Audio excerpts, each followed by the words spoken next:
देखिए, रांची शहर में लगातार भय का वातावरण बनाया जा रहा है।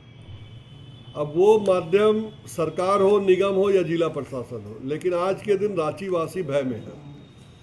लगातार पिछले 3 दिनों से मोराबादी में 300 दुकानदार के आसपास जिनको रोजी रोटी की लाले पड़ गए हैं, वो दुकान चला रहे थे, उनको वहाँ से हटाने का आदेश आ गया, हटा भी दिया गया। ठीक है, ठेला अभी हटा नहीं है, लेकिन उनको अल्टीमेटम 72 घंटे का है और लगातार दुकानें बंद हैं। मैं समझता हूँ कि जितने बेरोजगार हैं उन्होंने वहाँ अपने रोजगार को शुरू किया था। रांची शहर ऐसे भी भीड़ भाड़ वाला क्षेत्र है। आज एमजी रोड में हमेशा हम देखते हैं कि लोग अगर फुटपाथ लगा हुआ है तो उससे ट्रैफिक मूवमेंट में बहुत परेशानी होती है। कम से कम मोराबादी मैदान के वेंडर ट्रैफिक को जीवित रखते हुए और ऐसे जगह अपनी जीविका चला रहे थे जहां भीड़ से भी बचना हो और लोगों को एक जगह भी मिल जाए जहां वो खा पी सकें। अब वहां एक गैंगवार होता है। गैंगवार किस लिए? जो सुनने में आ रहा है कि आपराधिक लोग आपस में ये रंजिश कि कौन रंगदारी वसूलेगा। अब दुकानदारों के लिए सोचिए, एक तो रंगदार को रंगदारी दे, पुलिस प्रशासन जाती होगी, वो कुछ कलेक्शन करती होगी, निगम के लोग भी जाते होंगे, वो भी कुछ कलेक्शन करते होंगे। तो तीनों से पीड़ित लोगों को एक गोली कांड के चलते काम धंधा बंद करा दिया जाता है।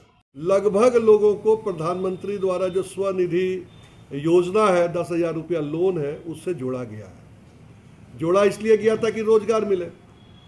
बैंक ने लोन दे दिया, लोन चालू है, सब में ब्याज लग रहा है, दुकानदारी बंद है, कैसे देंगे ब्याज? जो पैसा 10,000 रुपया दिया हुआ है वो किसका है? आम लोगों का है। मेरा भी हो सकता, आपका भी हो सकता, आम लोगों का है। अब उस पैसे को बैंक ने लोन में दिया रोजगार करने के लिए, रोजगार सरकार ने बंद करा दिया।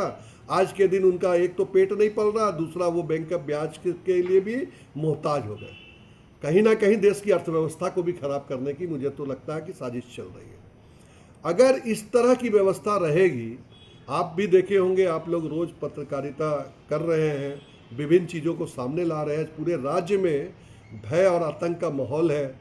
कहीं भी कोई आपराधिक घटना घट जाती है तो क्या पूरा राज्य बंद हो जा रहा है? पूरा राज्य को बंद कर देना चाहिए? क्या यही प्रशासन का काम है?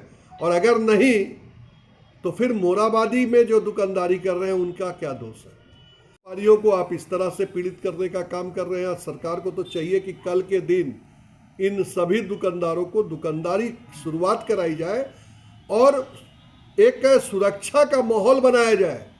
सरकार का काम है सुरक्षा देना, ना कि किसी का रोजगार छीनना।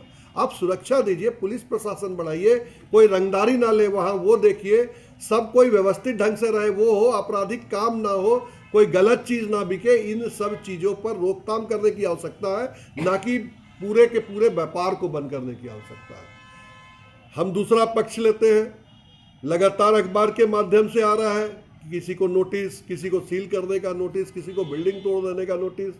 अभी मैंने देखा हाईकोर्ट का एक आदेश, मैं धन्यवाद देता हूं हाईकोर्ट के जस्टिस को, जिन्होंने एक अच्छा निर्णय लिया कि कोई सील कर दिया गया, अगर कोई होटल है तो वो अगर गलत ढंग से सील किया गया है तो उस पर तुरंत नगर निगम को 20,000 रुपये का फाइन लगा। अब आप सोच सकते हैं कि निगम में भी किस तरह के आज आदेश आ रहे हैं। कहीं ना कहीं इससे जनता प्रभावित हो रही है और कानून की भी कहीं ना कहीं अवहेलना हो रही है। लोगों को समय नहीं दिया जा रहा है कि वो अपने आवासों को, अपने प्रतिष्ठानों को, अपने व्यापारों को कैसे बचा सके। लगातार मुझे लगता है कि 3 से 4 हज़ार लोगों को नोटिस रांची शहर में देने का काम किया गया है। एक तरफ लगातार एप्लीकेशन मिल रहा है। मैं आपको प्रेस कॉन्फ्रेंस के माध्यम से एक प्रोसीडिंग भी दे रहा हूं, जो कि 21/2/2018 को मैंने बोर्ड की बैठक में ये प्रस्ताव लाया था और उस बैठक में स्पष्ट रूप से था कि रेगुलराइजेशन बिल रांची शहर की आवश्यकता है, इसको तुरंत निर्णय लेना चाहिए, तब तक हम इस तरह की कोई कार्रवाई ना करें। और निर्णय हुआ है, निर्णय में भी स्पष्ट लिखा हुआ है कि कंडिका 2 स्वीकृत निगम इस व्यवस्था को लागू करने के लिए सरकार को पत्र भेजेगा। तो आप सरकार को पत्र भेजे, सरकार क्या की। सरकार के पास मैंने भी मुख्य सचिव, नगर विकास सचिव से आग्रह किया कि रेगुलराइजेशन बिल रही है, जनता के अंदर जो भय है उसको खत्म कीजिए, लेकिन ये काम नहीं हो रहा है। पिछली सरकार ने भी ये काम नहीं किया, इस सरकार ने भी ये काम नहीं किया। जनता का क्या दोष है? 2 लाख घर, आज क्या 2 लाख घर को हम तोड़ पाएंगे? अगर नहीं तोड़ पाएंगे तो हम क्यों 16 लोग, 200 लोग, 3,000 लोग इनको नोटिस देने का काम कर रहे हैं? तो मुझे लगता है कि इन सब चीज़ों पर तुरंत तत्काल रोक लगना चाहिए। आज मैंने अपने सभी पार्षदों से आग्रह किया कि आप लोग भी इस तरह की बैठक करके और अपना रोष प्रकट करिए। और हम स्पष्ट रूप से कहना चाहेंगे कि अगर इस तरह का रवैया रहा तो हमारे सभी पार्षद, चूंकि जनप्रतिनिधि हैं, नगर निगम कोई निर्णय लेता, अब आप सोचिए नगर निगम ने निर्णय ले लिया कि मोराबादी में दुकान को हटा दिया जाए। हम निगम की सरकार है, हमारे कोई जनप्रतिनिधियों से पूछा नहीं गया, आप डायरेक्ट निर्णय ले लेते हैं कि वहाँ तुरंत सब व्यापार को बंद कर दिया जाए। आखिर किस आधार पे? हम नगर निगम के माध्यम से 250 दुकान बनाने का काम कर रहे हैं। सरकार का काम है पहले बसाना, बाद में उजाड़ना। हम बसाने की योजना लाए हैं और आप बंद कराने की योजना ले आए। ये कैसे चलेगा? 2 तरह की बात कैसे चलेगी?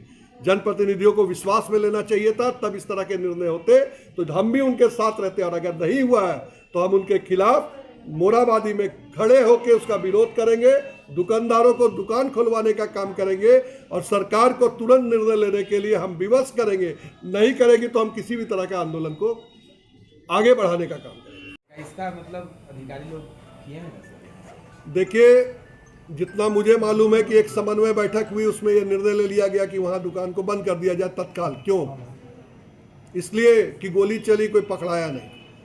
नगर निगम प्रशासक को भी चाहिए था कि अपना पक्ष रखते कि हम अपने दुकानदारों को दुकान बनाने का काम करें। 2016 का सर्वे और पिछले वर्ष का सर्वे में हम लोगों ने इन दुकानदारों को चिन्हित किया है जिन लोगों का वहाँ व्यापार चलता है। तो हम चिन्हित लोगों को क्यों हटाने का काम कर रहे हैं? उससे क्या दिक्कत आ रही है? क्या वो गोली चला? अगर चलाए तो उनको गिरफ्तार कीजिए, लेकिन गिरफ्तार नहीं करके केवल दुकान को बंद कराना, मुझे लगता है कि ये बिल्कुल गलत है।